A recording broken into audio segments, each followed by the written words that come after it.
We had to do some work on this camera to make sure that my hair could actually make it into the shot, okay? But we are back on Reddit, child. We are back on Reddit, reading what the girls and boys have to say and interjecting our thoughts as necessary. Hello everyone, Kayla here, and this is What the Kink, a natural hair channel where I help frustrated naturals simplify their hair care routine so they can do less and get more results.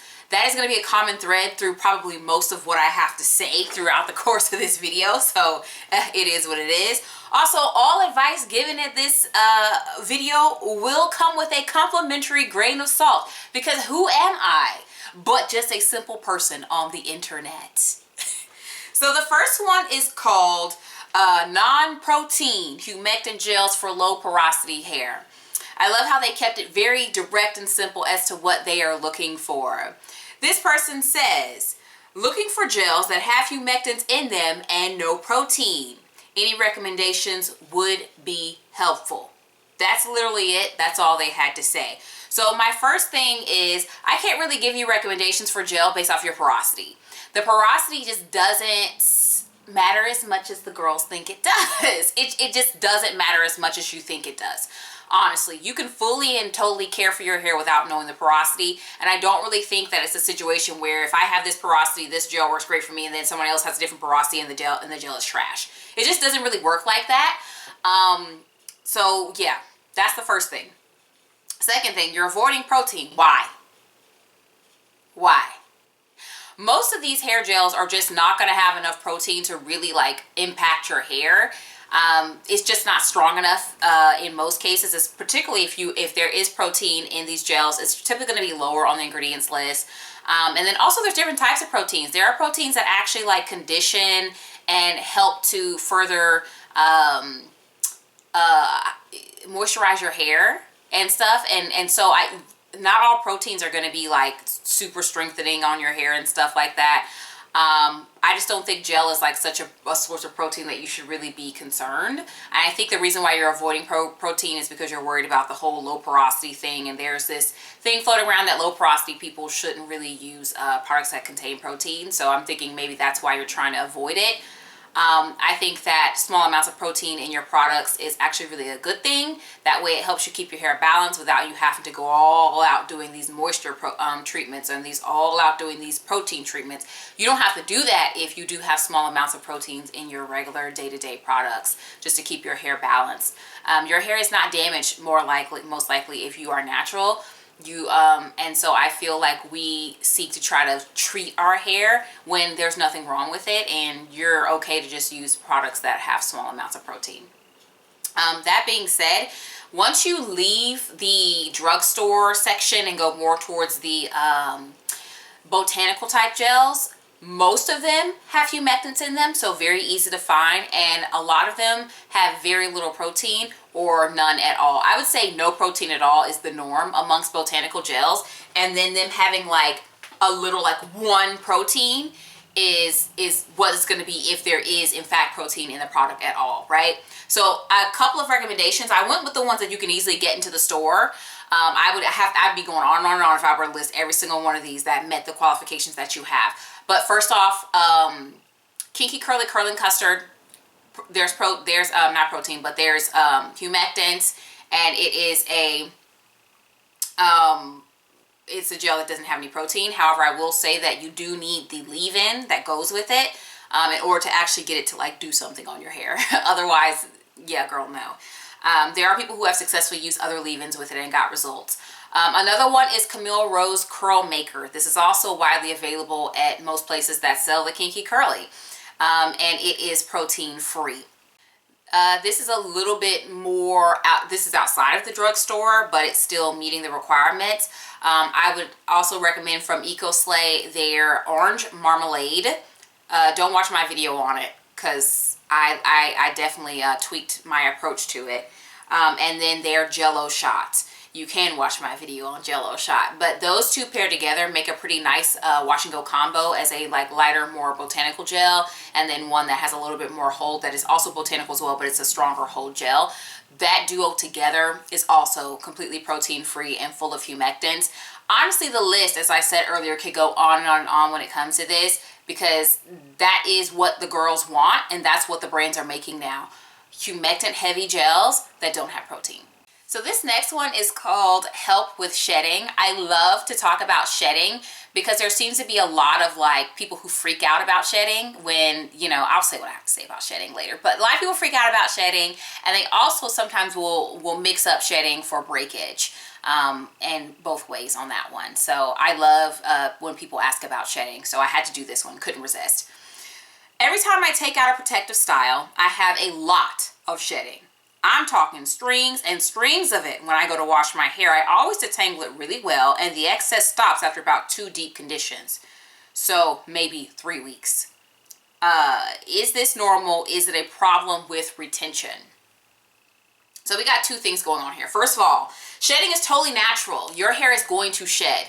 The amount of hair that we shed every day, I think, is a significant amount. They say it's like between like 50 to 150 hairs a day that you shed. That's actually a lot of hair, I think. And then if you're having braids and you're not taking them out, like your hair is like sitting in there waiting for you the entire time that you have the braids. I mean, think about how much shed hair you have after a week if you're someone who washes your hair weekly. Like, I can tell you right now, my hair been in this bun for a couple days. So ain't no shed hairs come out. So all the days I've had this bun, the shed hair's been sitting in there, and they're gonna be waiting when I get ready to wash my hair. So you've kept braids in for, you know, on the small end a month, but we know some people, what they pay for the braids, they probably keep them in 2 months. So you got 2 months worth of shed hair. That's a lot of hair, and that's probably not gonna all come out with one wash. It will probably take time for you to fully get all of that hair up out of there. Unless you did some ridiculous detangling method in which you like go in small sections, open the hair out, and trying to slide all stuff. And anybody got time to be doing all that, and I doubt that you're doing that. So yeah, a lot of shed hair probably is coming out because it's been sitting in there waiting for you. You've gone weeks without removing the shed hair. Now, I will say, if the shed hair amount is bothering you, or you don't like the amount of shed hair that comes out, take your braids out sooner. That will decrease the shed hair right there immediately. Even with people who don't have braids, a little side thing, if you don't like how much shed hair comes out when you wash your hair once a week, wash it twice a week. You can get the shed hair out and you ain't got to deal with it. Last thing I want to say is that sometimes people, and I'm not saying that this person is these people, but I do want to talk about it just in case. Sometimes people neglect their hair when they wear braids. So they got the braids in and they're not washing their hair. They don't wash their hair at all because they're trying to preserve it. Or they're not like, you know, making sure their hair gets water. And by its nature, when your hair is braided up, it's not fully getting saturated with the water as it should anyway. So you can experience dryness for your hair gradually drying out from wearing the braids if you are one of these neglect your hair while it's in braids kind of people, and we know there's a lot of them. If you're not one of those people, hey, I'm not talking to you. But some people do neglect their hair, so I suggest maybe if you're wearing this style because you want it to be a protective style, maybe try other styles where you have more access to being able to take your hair down and wash it more frequently and take care of it. So maybe that is like some sort of like larger braids, maybe a bun. You know, you can take this down on a weekly basis and handle it your business and do what you got to do. Maybe some chunky twist. Y'all know we got some chunky twist updo styles on my channel where you can take that down however often you want to and take care of your hair and then put it back up. So those are other options that you can do if you want to be someone who tucks your hair away so that you have more access to be able to care for your hair.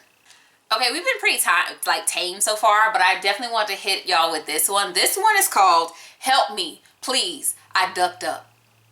I just edited that word. Y'all know what that word is. Come on. So, guys, I am going to a school event, so my mom wanted my hair to look good. So we used a curl relaxer to soften my hair, but my hair is now really loose, flat, and I don't know what to do. Is there any way to go back to normal or at least style it to look tighter? Please, someone help me. Okay, first of all, this person sounds really young, and first of all, they mama know exactly what they did. But help me, please. I ducked up. Yes, you did. Yes, you did. Can it go back? No. No, y'all did a chemical process on your hair. Your hair is chemically altered. The hydrogen bonds is just... I'm not laughing at them. I'm laughing at the hydrogen bonds, okay? You can't do nothing. You can't do nothing. Here's what is going to 100% get your hair all the way back to normal. Grow and cut. Grow and cut. Hair grows about a ½ inch a month. Grow you some hair and then cut you some inches. And you're going to have to do this until your hair is fully replaced with a new head of hair. In the meantime and in between time, I don't really know what the tightness of your curl was before. I'm going to guess you probably have more kinky hair, tighter curl if you use this chemical curl loosener thing. So I would think the best hairstyle for you is probably going to be a twist out. Twist out will probably give you something that's a little bit tighter.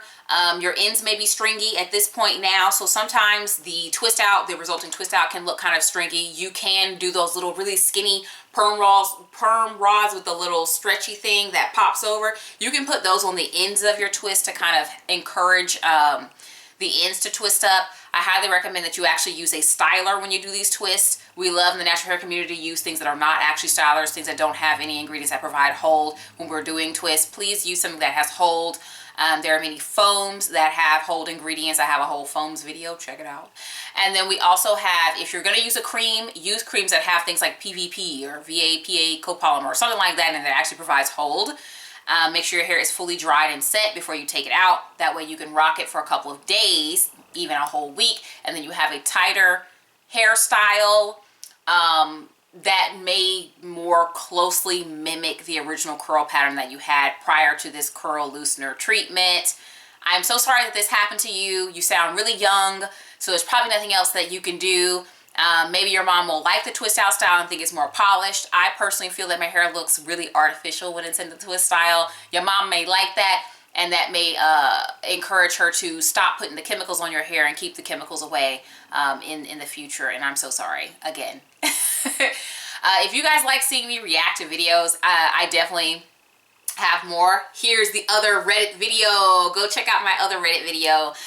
Subscribe. I post videos that are about general hair care every week, and I will talk to you in the next one.